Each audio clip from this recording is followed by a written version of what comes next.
Here's a movie that proves that reshoots don't have to ruin a film. Yeah. Nobody has ever been richer than you are at this moment. I have no money to spare. What would it take for you to feel secure? More. All the money in the world. What did you think, Mephistopheles? Well, PartyElite, I thoroughly enjoyed it. This is a movie about the world's first billionaire, oil tycoon, J.P. Getty, and the kidnapping of his grandson and all of the events surrounding that. The movie predominantly follows Michelle Williams, who's Getty's daughter-in-law and the kidnapped boy's mother. Her and Mark Wahlberg, who's this agent who's been hired to track the boy down. Cuts back and forth between them and Christopher Plummer, of course, who's Getty, and also the boy, who's been kidnapped and the sort of things that he's going through in his captivity. Mm-hmm. It's another sort of interesting, based on true events kind of a story. It's got some really good twists and turns, most of it probably real, some of it obviously fictional to make it more interesting. Well, there's even a little disclaimer that says everything that happened here really happened, but some parts were dramatized slightly just to make it a movie. Yeah, which, hey, good to know, right? Michelle Williams is amazing in this movie. Oh yeah, fantastic. Yeah, she's a terrific actress. Mark Wahlberg felt a little out of place. I think he's used to being the one who's being rescued, so he didn't really know what to do. That's Matt Damon. Same thing, man. Mark Wahlberg. Christopher Plummer is also great as J.P. Getty. Oh yeah. Right off the bat, I want to make sure everyone's on the same page about this.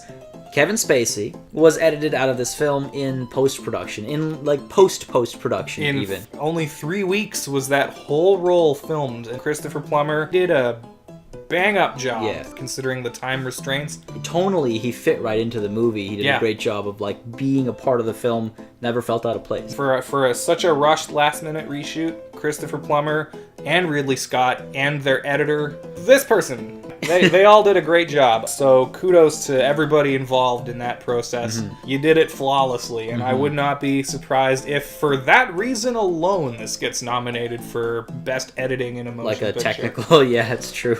Because it's nice to see a filmmaker actually taking a stance and working late nights, burning the midnight oil, and did their bit. So good job. Good on them. So good on them. It's really well done in how it shows the character interactions. It shows the characters develop.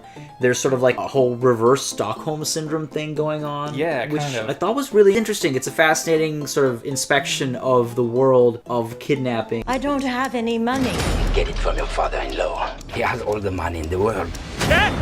He said it! He said it! Even Getty's character and his mentality and his approach to his wealth, it's all really interesting how it's executed and how it's shown. But my biggest complaint for this movie was the structure and approach of the first act doesn't continue through the rest of the movie. I forgot about that. Yeah, in the first act we get some flashbacks, we get some color treatment to show past versus present. Yeah. We get narrator from Paul. Oh, right.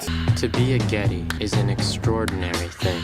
My grandfather wasn't just the richest man in the world. He was the richest man in the history of the world. The setup of the film. Yeah, it's weird. You know, the first 10 minutes of the movie, you cut back and forth to different times and places, maybe 6 or 7 times. Yeah. At first, I was really worried because I'm like, oh god, is the whole movie every 3 minutes we're going to be in a different time place? period? Oh god, no. No, it smooths out pretty quickly after that. And even with the narrator, it was important, but either that could have been shown in a better manner, or the narrator should have been used as a device to come back later in and inform that. But if that's the worst thing I have to say about a movie is a little bit of a structural inconsistency based on the first 10 minutes, that's not a bad thing at all. No. You know what? Ridley Scott is a very confusing filmmaker. It seems like the last few years he's been sort of ping-ponging back and forth between terrible movies and great movies. There was a long kind of string of stinkers. And then he came back in a big way with The Martian, which, I mean, granted, it's based on a really good book, but still, it's a really well-made movie.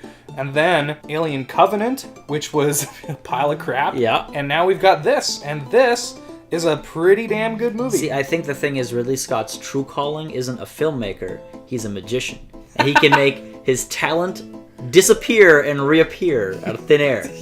Because I agree, I was surprised. I went in very worried Yeah. And here I am and my hopes up about Ridley Scott again. It's not necessarily a theatrical experience. It's a very long movie and it's kind of gruesome in parts, so maybe not for everybody, but I would definitely recommend it if you have a little bit of a stomach for that kind of thing. Watch it once. It's a really solid, well-made movie. Definitely go watch it. I would say highly recommended. Would recommend for sure.